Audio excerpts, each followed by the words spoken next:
हरियाणा के प्राकृतिक खेती को बढ़ावा देने के लिए मुख्यमंत्री की नई अपील। देसी गाय की खरीद के लिए 25,000 रुपए तक की दी जाएगी सब्सिडी। मुख्यमंत्री मनोहर लाल। करनाल 26 जून। हरियाणा के मुख्यमंत्री मनोहर लाल ने प्रधानमंत्री श्री नरेंद्र मोदी के आत्मनिर्भर भारत बनाने की कड़ी में एक और पहल करते हुए प्रदेश में प्राकृतिक खेती को बढ़ावा देने के लिए देसी गाय की खरीद पर 25,000 रुपए तक की सब्सिडी देने व प्राकृतिक खेती के लिए जीवामृत का घोल तैयार करने के लिए 4 बड़े ड्रम किसानों को निःशुल्क देने की घोषणा की। ऐसा करने वाला हरियाणा देश का पहला राज्य होगा। मुख्यमंत्री ने कहा कि प्राकृतिक खेती का मूल उद्देश्य खान पान को बदलना है। इसके लिए हमें खाद्यान्न ही औषधि की धारणा को अपनाना होगा। प्राकृतिक खेती इसका एकमात्र रास्ता है। प्रदेश के 50,000 एकड़ भूमि में प्राकृतिक खेती को बढ़ावा देने का लक्ष्य रखा गया है। लोगों को इसके प्रति जागरूक करने के लिए हर खंड स्तर पर एक प्रदर्शनी खेती में प्राकृतिक खेती करवाई जाएगी। मुख्यमंत्री आज करनाल के डॉक्टर मंगल सेन ऑडिटोरियम हॉल में प्राकृतिक खेती पर आयोजित राज्य स्तरीय समीक्षा बैठक में मुख्य अतिथि के रूप में बोल रहे थे। मुख्यमंत्री ने 20-22 कृषि विशेषज्ञों से सीधा संवाद किया और प्राकृतिक खेती को बढ़ाने के टिप्स दिए। मुख्यमंत्री ने कहा कि स्वेच्छा से प्राकृतिक खेती अपनाने वाले पोर्टल पर रजिस्टर्ड 2 से 5 एकड़ भूमि वाले किसानों को देसी गाय खरीद के लिए 50% सब्सिडी प्रदान की जाएगी। मुख्यमंत्री के केंद्र सरकार की कृषि तकनीक प्रबंध एजेंसी आत्मा से जुड़े तकनीकी सहायक प्रबंधक, ब्लॉक तकनीकी सहायक प्रबंधक व उपस्थित किसानों को संबोधित करते हुए कहा कि कृषि विभाग की आत्मा योजना सही मायने में रासायनिक खादों के अंधाधुंध उपयोगों से हमारे खेतों में पैदा हो रहे जहरीले खाद्यान्न को ठीक करने के लिए एक आवाज है। उन्होंने कहा कि सिक्किम देश का पहला राज्य है जो पूरी तरह से प्राकृतिक खेती पर आ गया है। हिमाचल प्रदेश, गुजरात, महाराष्ट्र व मध्य प्रदेश में भी काफी कार्य हो रहा है। अब हरियाणा सरकार नई पहल करते हुए देसी गाय की खरीद पर सब्सिडी देने का कार्य करेगी।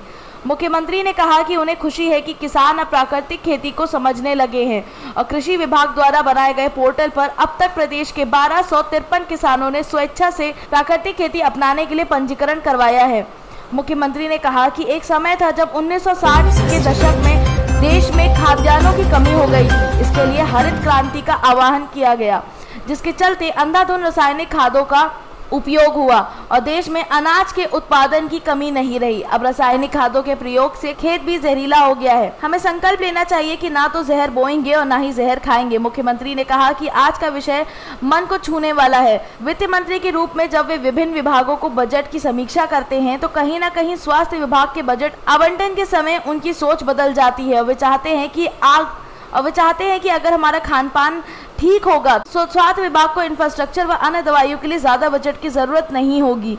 उन्होंने कहा अगर बीमार होते हैं तो औषधि लेने जाते हैं। अब प्राकृतिक खेती स्वास्थ्य के विकल्प के रूप में हमारे पास है, उसे जीवन में अपनाना है। प्राकृतिक खेती को अपनाने के लिए केंद्र से जो बजट मिलेगा उससे ज्यादा हरियाणा सरकार भी देगी। एटीएम व बीटीएम से सीधा संवाद करते हुए मुख्यमंत्री के समक्ष जानकारी आई कि पहले 6-7 माह से मासिक मानदेय नहीं मिला है, तो इस पर मुख्यमंत्री ने तत्काल वित्त विभाग से अतिरिक्त मुख्य सचिव को दूरभाष पर निर्देश दिए कि तुरंत प्रभाव से इनका मानदेय जारी किया जाए। उन्होंने कहा कि वे नहीं चाहते कि किसी भी कर्मचारी का वेतन विलंब हो। यहाँ तक कि गांव के चौकीदार व सफाई कर्मचारी का वेतन भी हर माह की 7 तारीख तक जारी कर दिया जाता है। कार्यक्रम के दौरान सीधे संवाद में मुख्यमंत्री ने कहा कि किसानों के लिए प्राकृतिक खेती का प्रदर्शन प्लांट लगाने हेतु पोर्टल बनाया जाएगा। इस पर जमीन की पूरी जानकारी देने के साथ साथ किसान स्वेच्छा से फसल विविधीकरण अपनाने के बारे में अवगत कराएगा। इसके अलावा खाद्यान्न में दलहनी फसलें उगाने के बारे में भी जानकारी देगा। इस प्रकार विभाग के पास पूरी जानकारी होगी तो उसकी आसानी से मॉनिटरिंग की जा सकेगी। उन्होंने कहा कि किसानों को 20-25 के छोटे-छोटे समूह में प्रशिक्षण दिया जाए ताकि वे अच्छी तरह से फसल उत्पादन बारे में जानकारी ले सकें। प्राकृतिक खेती के उत्पादों की पैकिंग सीधे किसान के खेतों से ही हो, ऐसी योजना भी तैयार की जाएगी ताकि बाजार में ग्राहकों को इस बात की शंका न रहे कि प्राकृतिक खेती का उत्पाद है या नहीं। उन्होंने कहा कि प्राकृतिक उत्पाद की टेस्टिंग की जानकारी लेने के लिए बाजार में महंगे उपकरण उपलब्ध हैं। प्रगतिशील किसान अब कहलाएंगे प्रगतिशील किसान। मुख्यमंत्री ने कहा, हर ब्लॉक में एक प्रदर्शन प्लांट अवश्य बनाया जाए ताकि उस खंड के किसान उसका आसानी से लाभ उठा सकें। ब्लॉक स्तर पर 50 से ज्यादा प्रगतिशील किसान प्रशिक्षित किए जाएंगे। इस प्रकार देश भर में ज्यादा से ज्यादा प्रगतिशील किसान तैयार किए जा सकेंगे। उन्होंने कहा कि प्रगतिशील किसान अब कहलाएंगे प्रगतिशील किसान, क्योंकि प्राकृतिक खेती प्रकृति के नियम के अनुसार की जानी है, जिससे हम अतीत से दूर हो गए हैं। उन्होंने गुजरात के राज्यपाल आचार्य देवव्रत सराहना की, जिन्होंने प्राकृतिक खेती का प्रारूप देश के प्रधानमंत्री के समक्ष रखा है और गुरुकुल कुरुक्षेत्र में प्राकृतिक खेती परीक्षण संस्थान के लिए जमीन उपलब्ध करवाई है। अब तक 232 एटीएम, बीटीएम व किसानों ने प्राकृतिक खेती का प्रशिक्षण लिया है। अब ये लोग किसानों के पास जाकर योजनाओं के साथ प्राकृतिक खेती के लिए प्रशिक्षित करेंगे। उन्होंने कहा कि इसके लिए मैन पावर और बजट बढ़ाने की आवश्यकता हुई तो सरकार पूरा सहयोग करेगी। 700 कृषि विकास अधिकारियों की होगी भर्ती। जेपी दलाल। कृषि एवं किसान कल्याण मंत्री जेपी दलाल ने अपने संबोधन में कहा कि मुख्यमंत्री सदैव किसान हित के बारे में सोचते हैं तथा किस प्रकार प्रदेश का किसान समृद्ध हो, सक्षम हो और आगे बढ़े।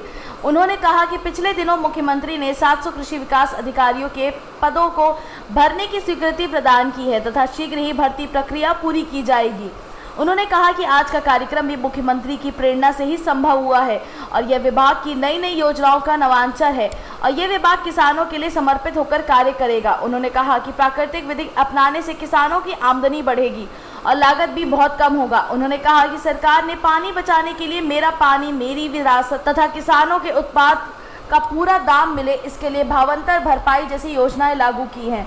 बजारा किसानों को 450 करोड़ रुपए का लाभ दिया है। इसके अलावा धान की फसल की बिजाई कम करने के लिए प्रति एकड़ प्रोत्साहन राशि 7,000 रुपये की राशि देने का प्रावधान किया है। किसानों को जोखिम फ्री बनाने के लिए भी योजनाएं क्रियान्वित की हैं। प्राकृतिक तरीके से खाद्यान्न, फल और सब्जी का उत्पादन करने पर बल दिया जाएगा। इस अवसर पर कृषि एवं किसान कल्याण विभाग के महानिदेशक डॉक्टर हरदीप सिंह व उद्यान विभाग के महानिदेशक डॉक्टर अर्जुन सैनी ने भी विभागीय गतिविधियों के बारे में अवगत करवाया। इस मौके पर इंद्री के विधायक राजकुमार कश्यप, घरौंडा के विधायक हरिवंश कल्याण, मेयर रेणु बाला गुप्ता, बीजेपी के जिला अध्यक्ष योगेंद्र राणा, मुख्यमंत्री के प्रतिनिधि संजय बटला, मीडिया कोऑर्डिनेटर जगमोहन आनंद, उपनियुक्त अनीश यादव, एसपी गंगाराम पुनिया, पूर्व विधायक बख्शीश सिंह वेक्र, कृषि उप निदेशक डॉक्टर आदित्य डबास सहित वरिष्ठ अधिकारियों व पदाधिकारी मौजूद थे।